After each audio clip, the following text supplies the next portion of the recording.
Welcome to the third season of That's So Second Millennium, the Catholic Science podcast where we explore the fascinating borderlands between science and theology through realms of philosophy, human experience, and more. Welcome back to That's So Second Millennium, the Election 2020 edition. Yes, Bill and I do start out by talking about the election. We actually, of course, we take in some perspectives of politics that range from debt to an economy, to the job market, and the question of information. We talk a lot about the question of information and being in your own isolated bubble or not being able to trust media. Obviously, we talked to Bill about that. We also talk a lot about the question of tradition and the question of modern society trying to destroy tradition. It's not a new phenomenon, but perhaps it's accelerating. It's rather disturbing. And at the end, we talk about the Pope's new encyclical for a little bit. We will hopefully do that more in a future episode. But Bill gets us started with the question of, in terms of facing all these questions of isolation and division, what is the Pope trying to do? What can we hope to do in terms of brotherhood? So this is a psychological and political science episode, but in the question of tradition, we have to talk about science and the method of science itself.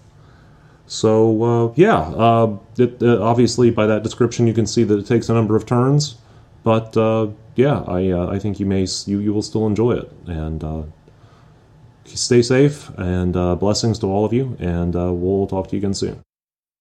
The election and everything about it is so confusing to me that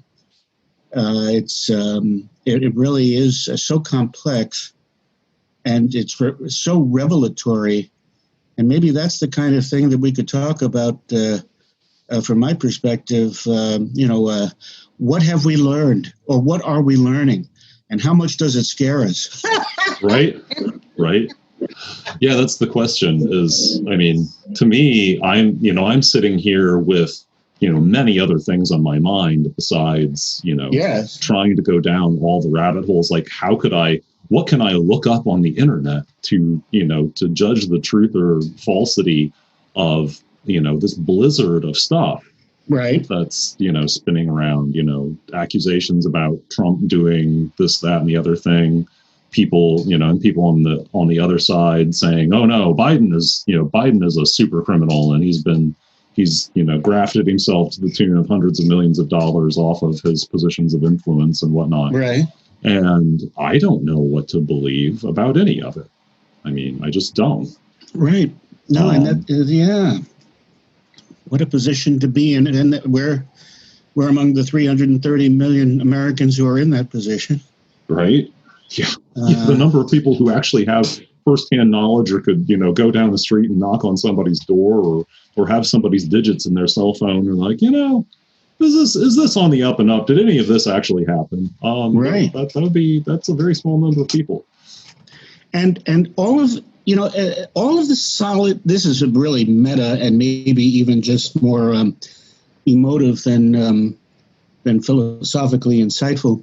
But it just seems to me that a lot of the things, small and big, that we kind of took for granted as solid and factual and constant, they are being kind of withdrawn, or at least questions are being raised about them. And I'm going to insert in parentheses here, that reminds me of somebody recently pointed out that the first incidence of fake news was in the Garden of Eden. Right. When the serpent said, God's just afraid that you'll become gods yourselves. Right. And so the liar and the father of lies. Yes. Right. He was planting seeds of doubt, and that's and it's everywhere, including there is really no election day anymore because 50 million Americans have already voted, and so people are saying, anything or everything is either more or less legitimate because there is no particular election day. We're not sure whether we're going to know who's president. Oh yeah, That yeah. I mean, evening, I have to admit, I voted on Monday. I didn't know what my life was yeah, going fair to look enough. like the first week of November, and I just went ahead and got it done. So I think that's very smart, and I'm going to do that this coming week because they're allowing voting in the county city building, okay. Yeah, and apparently it's going very smoothly. So I'm going to do that. yeah. But yeah, so everything from that to is Biden the sweetest grandfather you'd ever want to have, or Or creepy Uncle Joe, or corrupt Uncle Joe, or who knows? Exactly. Who knows which of these stories is how much truth each of those stories has. Yeah, and so that's one thing that I think it must do psychological damage. And while I don't think that such things as this laptop computer are plants inserted by the Russians to kick off one politician or another, there probably is a lot of truth in the whole idea of psychological warfare. Oh yeah, and whether it's done by a foreign country or by individuals or by cabals of various sorts, I can imagine a lot of Americans just being very, very confused and ill at ease and all of that. I don't like it. It's not a way a great democracy and a world-leading country can afford to operate for very long. And then, of course, overlay that with COVID and and the weak economy and the bizarre spectacle of our economy, our political economy. Hopefully, we'll have the chance to talk to Aida about that next week. At least some of those issues. So yeah, but I mean, so we're faced with the levels of debt that we haven't seen since the Second World War, except unlike the Second World War, we've been working on this since the 70s. Right. And, there's no prospect of it ever being paid down. I mean, nope. How did that ever happen? I mean, I can't imagine. In my lifetime, that has never happened. We made some half-hearted attempts at having budget surpluses in the 90s, and that's it. That's right. That's right. It was really the 2008 economic collapse really did away with any discussion of curing the debt and deficit problem, because suddenly we knew then that massive Band-Aids had to be applied immediately and probably long term. Yeah. And I think little Band-Aids were able to be applied for years, and then with COVID, the Band-Aids had to become quite huge and finally noticeable by all, including the media. And someone finally noted, hey, look, we're breaking the final barrier of we've literally never seen this level of debt. Yes. And you're right. There's no prospect for it being paid, partly because all the other countries have followed us into that quagmire. And so no one has money. Of course, one thing that this could lead to, and I guess maybe that's one aspect of our conversation that could be fruitful. What could this lead to that might be fruitful? I'd like to hear more discussions about the Jubilee concept, where we realize that we have indebted everybody for the sake of growing bigger and more powerful and more proud and greedy and haughty and rich. And at some point, we have to do what the Israelis, the people of God, the Jewish people back in the Old Testament did, right? Wasn't there a Jubilee year every 50 years? Yeah, every 50 years. It'd be 7 weeks of years, and then at the Jubilee year, land was supposed to revert to a given family.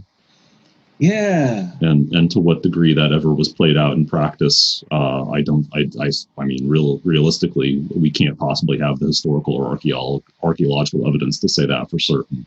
That's a good question. Yeah. I don't know. I don't know what the state of the art there is. I'd be fascinated. That would be fascinating to find out. But maybe that's someone we should look up for a podcast episode at some point, as someone to talk about.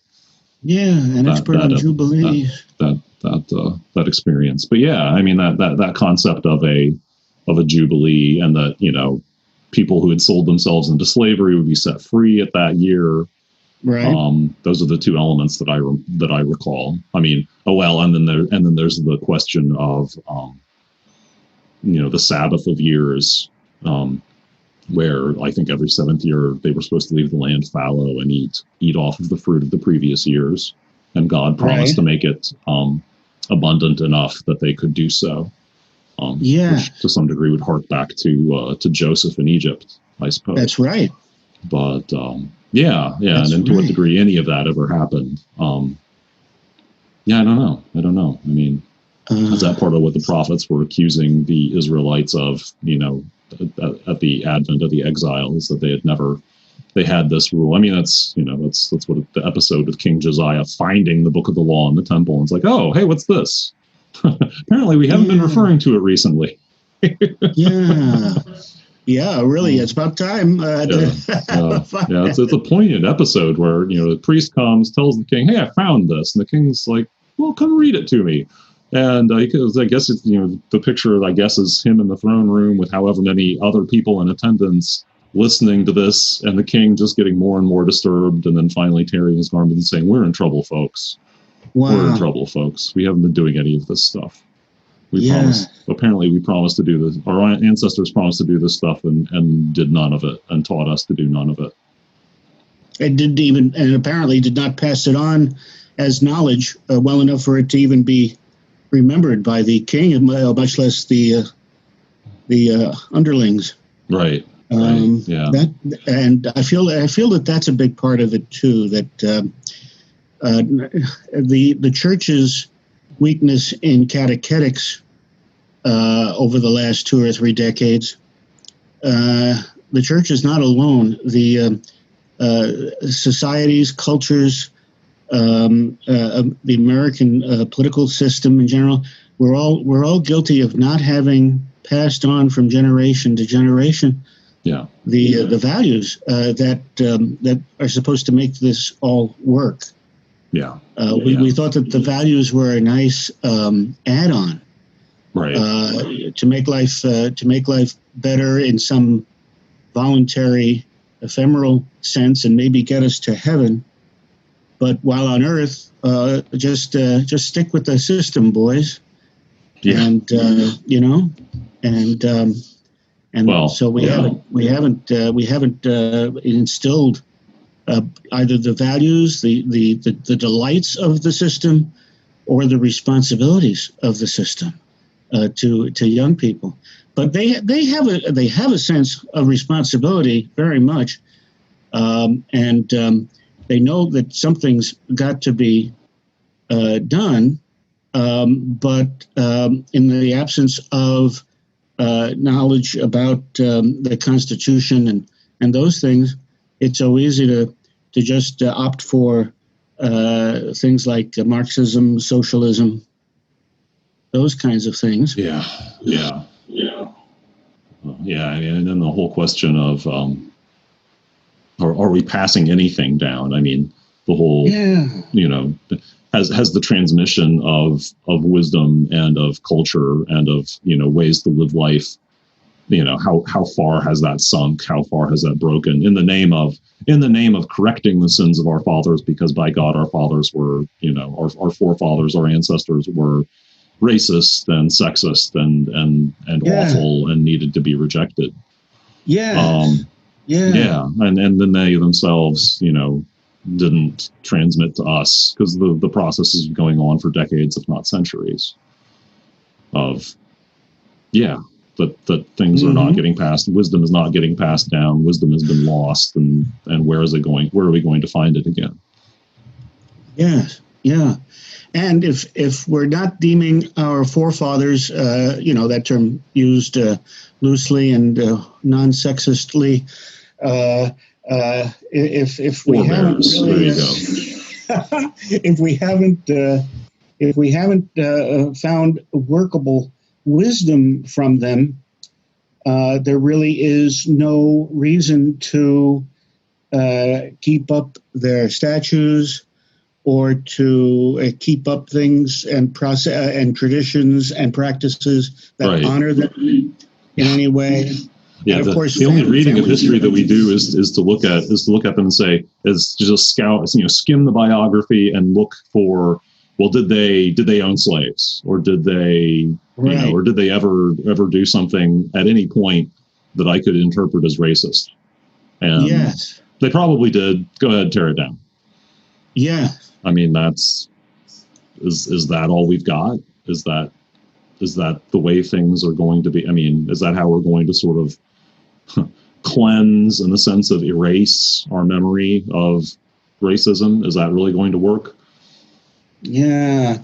You just gave me the image of students in a history class saying to their professor, just tell us what's going to be on the quiz. Tell us what's going to be on the final in this history course, because there's too much information, and so much of it we don't really believe anyway.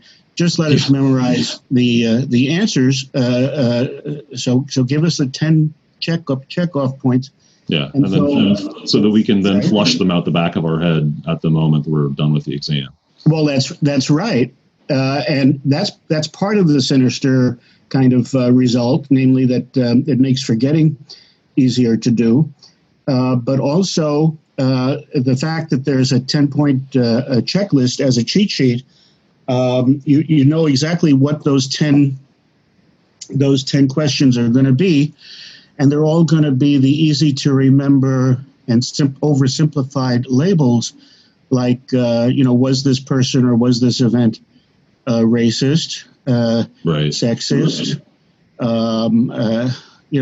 Some very easy labels can be applied to mimic understanding.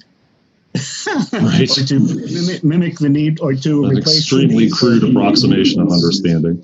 Exactly. Yeah. And so it's like everybody's just been passing the test, and not thinking deeper. And I guess I've seen that. Well, the first person I'd blame is myself, to the degree that I've been guilty of this during the quiet quarantine periods and quarantine-like periods. We're not using this downtime to read up on some of the classic wisdom, and to rethink about how to see life and redevelop our relationship with God. And in fact, the governments have encouraged us to avoid church. Oh yeah, and to avoid thereby the best nudge to prayer and a sense of communion with God and others. Yeah, I guess there must be people for whom this period of pandemic has been quiet. I can't imagine. I mean, and I think it's fair to recognize that a lot of people, people who still have work, in many cases are doing 2 people's or 3 people's jobs, That's true. Their best approximation of 3 people's jobs. And then, the people who are out of work, how many of them, like me, are scrambling. People who are looking for a new job, or, it's harder than it was. Yeah. And it's a full-time job in itself. It's amazing how much effort it takes, very capable people as expended on the job search. You want to talk about market inefficiencies? There's one, but wow. Well, that's a very good point. The when it's all kind of left to random thought. People have such a there's such a price, I guess, that the employers have, or at the very least perceive to have. Of course, it's a self-perpetuating cycle when it is this much effort to hire someone, and then it doesn't turn out well. then they're like, Right. well, I better turn the dial up and make sure I really hire someone perfect the next time because I don't want to go through this again. It's one of Yes. those, destructive positive feedback loops in a way. And because secretly or not so secretly, a lot of employers know that they can't succeed in hiring somebody perfect, what they do is they wind up just hiring people for part-time or piecework or freelance kind of work or contract work. And in this country, that means no benefits. Yeah. That's because there's no full-time work. Everybody's shrinking their full-time staff. Yeah. Except for these, wonderful heroes. These folks who do go in every day by subway and bus and clean the bathrooms in the Manhattan hospitals that stay open and do marvelous work and all of that, while the rest of Manhattan seems to be dying as a kind of symbol of the world capital. Yeah. That bothers me a lot as a former New Yorker. Yeah. And you had to avoid what would have been a very promising networking opportunity. Oh yeah. Based on physical presence in New York. Yeah. There were definitely things that I would have hoped for there, and to be in a different environment. I mean, some of it is just that. I'm facing the fact that I'm trying to do things with my life that my childhood did not prepare me for in any way. Gave me just enough. I was talking to my father about this last night. It's just, he's never wanted a job that it took this much effort to get. And it's just, he's from a different economy, a different frame of mind. And they made the mistake perhaps of letting me read these books about, famous mathematicians of the past and aspire to, contributing something to human knowledge. And then I never wound up with, it's like St. Paul saying, I don't know where I am at fault. I can't exonerate myself by any stretch. I don't know where I've made mistakes, and I can't reconstruct all the places where I knew better and didn't do better. But there's certainly a lot that I didn't get and didn't realize I even needed to ask or could ask about how I was going to go about attempting this, incredibly challenging thing of contributing something with the gifts that I have to extend human knowledge somewhere that it hadn't been before. And again, because our economy grows more or less in a kind of random, unplanned way. There weren't that many jobs growing up as things got tougher and tighter. There weren't that many jobs growing up that would reward somebody who pursued deep thoughts, holistic thinking, seeing the connections in life, trying to offer something really creative and imaginative that could benefit people. Basically, we became a much more skills-centric, metrics-centric. Just prove that you can do this for me in the next hour, kind of economy, rather than one that cherished imagination and all of those things. We still need folks like that in every discipline, out-of-the-box thinkers, out-of-the-envelope thinkers, and they're not rewarded. And even if you join a field where there's supposedly fertile ground for creativity, like in academia, there's kind of an orthordoxy oftentimes one has to follow. Yeah. So the outside the box thinkers. It's those are values that our culture claims to exalt, and yet it is. I mean, is it any easier to think big thoughts than it was in the 60s or in the 1890s? Or is it any easier to innovate? Is it actually happening? I mean, we see more innovations because there are more people, right? But I don't know.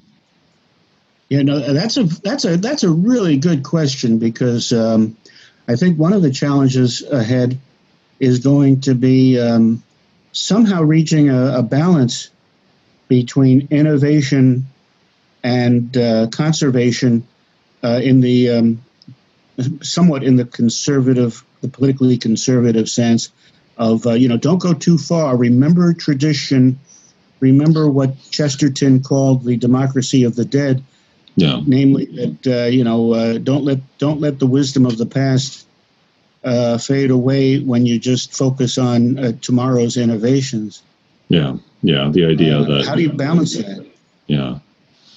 Well, and there's been a long warfare fought against the wisdom of the past. I mean, that's, it goes back to at least the French Revolution, if not the Reformation, of, of deliberately turning it, of baring one's teeth and drawing sword and attacking tradition because tradition is bad. Tradition is bad. I mean, that's that's the name of the podcast, right? That's the whole second half of the second millennium was entirely about rejecting tradition. And it's worth looking back and saying what has that gotten us and what has it cost us? Yes. Yeah. And when we reject tradition, we're losing the best of both sides of the tradition. And of course, it's multi-sided, but we're losing both the wisdom of the science and we're losing the wisdom of the religion, the reason and the faith, as Catholicism would put it, right? No. And people are, even candidates are shouting out, just follow the scientists. But the scientists would be the first to tell you, hey, we're just learning this stuff as we go along. Right. Also, yeah, we're not saying we don't want to be your leader. We want to be your, hopefully, everybody. Oh, yeah, there are definitely those people. Right. There are definitely those people who, Jared Diamond comes to mind as somebody who, knows some science and yet, has a fundamentally comes across as having a fundamentally unhumble attitude about, he has the answer for every question and has never actually been wrong about anything. And I shouldn't, necessarily single him out. He's far from alone. And yet science can't work that way. I mean, science does not work that way. You have to be humble enough to let reality teach you something. And that's simply. Amen. Yeah. Yeah. And I've been teaching my students in writing, the freshman writing class, that don't go into your job as a communicator is to ultimately foster more and broader communication and conversation.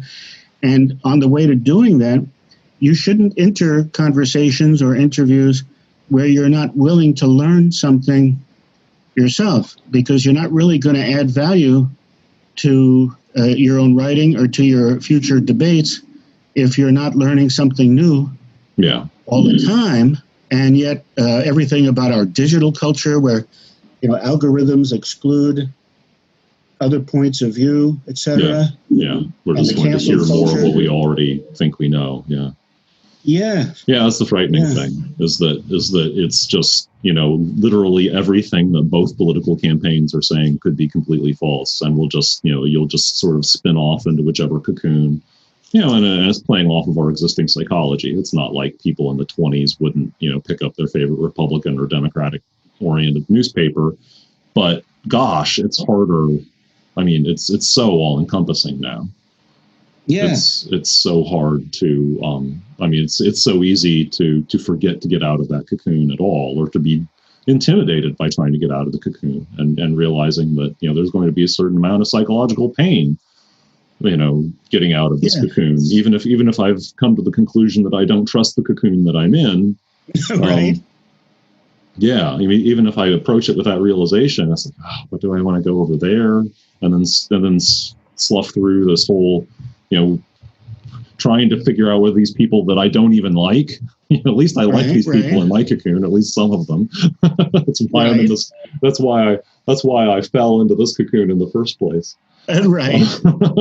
At least I agreed with some of them to start with. Yes. Yeah. It's not to be underestimated, and it's Yeah, I mean, like I said, I went ahead and voted on Monday, and I just, gosh, yeah, I suppose I shouldn't go ahead and say who I voted for, but it was a very, like, decision of, gosh, I don't know that I trust either of these people. I don't know that I trust any of these. I mean, certainly, the candidate for president is one thing, and then there's the entire rest of the ticket where, progressively, my vote would make more of a difference if it wasn't for the fact that I'm in a district here where there was not a Democratic candidate for any local office. Yeah. I mean, it's just crazy. I mean, there wasn't a choice down the entire ballot. And that's a problem where by not teaching our families, our next generations, what we believe in as individuals, because we want them to fit well into the broader milieu of the next generation of our culture. We're actually weakening the whole culture, because then our progeny don't have the other side of the story with which to interact in conversation with the dominant perspective. And so the conversation isn't going to make us smarter. No. We're just playing along with the dominant themes, and it's self-destructive. Ultimately, we're not even giving ourselves a choice. I don't think our politics can continue too much as a two-party system where there aren't it's a two-party system that still clings to basically one general philosophy. I mean, bigger is better, and let the government keep spending money, kind of because it has to. It's amazing what for all the vicious infighting. Yeah, there are still those common principles that in many cases aren't good principles. Yeah, they're almost the only things that hold us together. The kind of desperate reliance on government. Yeah, I mean, we shouldn't underestimate the good things. I mean, this is still a country that's run by the rule of law compared to the spectrum of human possibilities. This is still a much better place to be than China. Yeah, amen. Than Nigeria. And many other places, but definitely, yeah. Mm-hmm. No, that's a good point, and you're right. I do want to focus on this pivotal point as a possible source of hope. You're reminding me that I think it was some political pundit the other night who said that at this point in the game, where even the candidates in their debates are giving us kind of dark imagery. I think Biden said, we're about to enter a dark winter, and Trump, despite his efforts to lift our spirits and point toward a brighter future, he himself talks about why we need him, because there's so much anarchy and destructiveness at our doorstep. Yeah. So both candidates are giving us messages of real ultimate pessimism in that sense, and there's in that kind of realm, you can almost understand the kinds of anarchy that take place on the streets of some cities, etc. If the wisdom of our forefathers has done nothing, and if the future does seem to be so negative, why not just wipe the slate clean set fire to the cities, forget about the Constitution, and therefore, of course, forget about constitutionalism or constructionism as represented by the Supreme Court. Why not just forget about all this stuff and wipe the slate clean and go with the Bernie Bros and try something new like socialism? Right. If only it was a new idea. Well, good point. To them it is, but yes, history would tell us otherwise. And of course, reason and full knowledge of the current state of affairs in the world would also tell us, at the very least, a government that's asked to do everything and to give us a uniform minimum wage and to forgive our college loans and all of that is going to need the Fed to print even more than $4 trillion at a shot. It's going to need to print $30 trillion at a shot. Right? Yeah, how things are juggled to maintain the money system in this, post gold standard, post anything standard, economy is its own fascinating. Money is held up by our own sort of psychological forces. That's kind of it. Everything. I think that's a good point. Almost everything seems to be being held up more by our psychological need to hold things up, rather than by any meaningful structures or capabilities that are holding it up. Yeah. That's not going to be sustainable. Yeah. Well, and unfortunately, we're going to get to see the results of the experiment.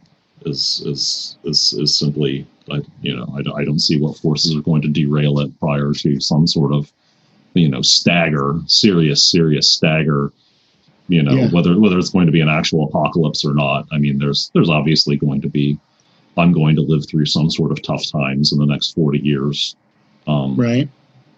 I might die of cancer before I'm 60, and I might skip it. And then again, if I live to anything like my family's full, span of longevity and, make it to 90, that's 50 more years. And, that's plenty of time for lots of things. I mean, I'll get to see whether the people with, on the climate change, on the climate change is going to destroy the world side of the argument are going to turn out to have been right.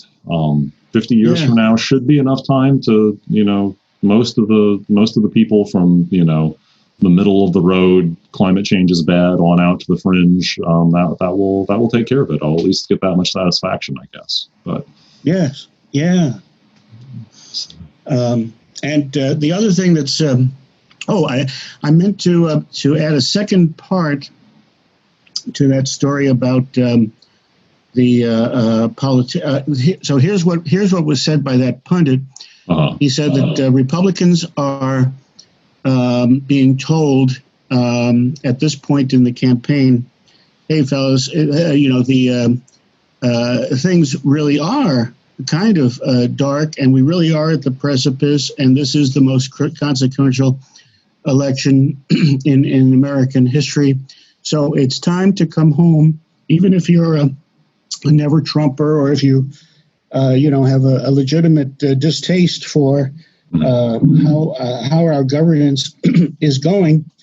It's time to come home and at least bar the worst that might be represented by the other side. Of course, the other side is saying the exact same thing. Yeah. And then earlier in the week, this is, even if you were pro-Trump, you should say he's done such awful things. He's such an awful person. You need to come over to our side and not involve yourself any further with this.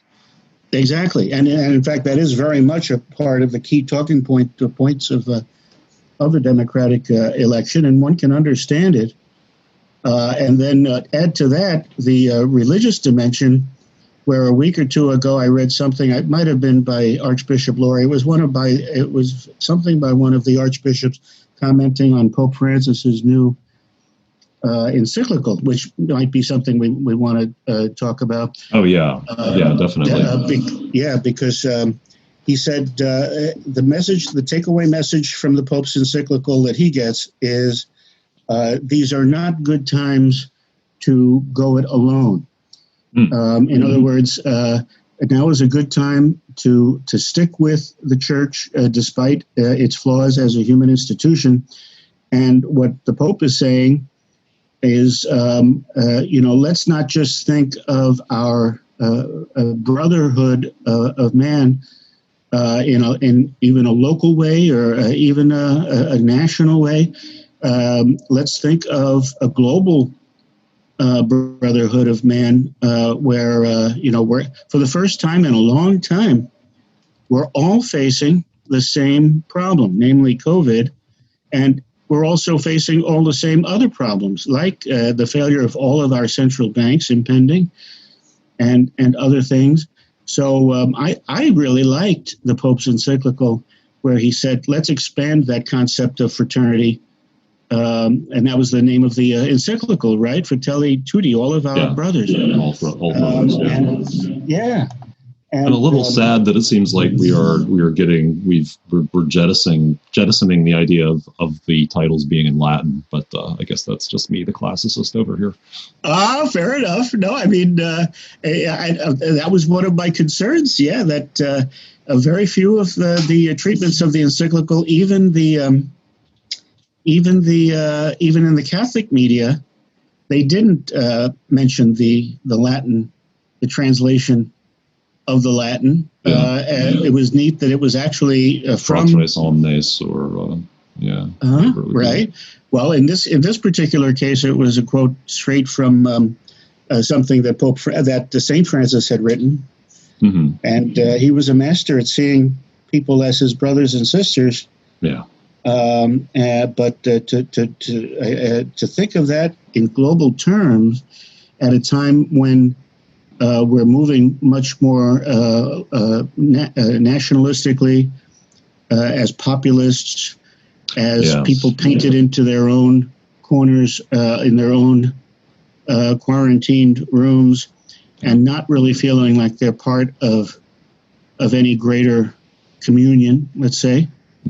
The Pope is right on target, but even within the church, he's getting a lot of pushback because people think that he's talking in some new age, globalistic, a politically globalistic realm, and I also agree that a large part of our solution is not thinking globally, but thinking locally, and thinking of preserving our own local communities and preserving the concept of a community. Again, we have to reach some kind of happy medium, but I'll be darned if I know how to do that. Yeah.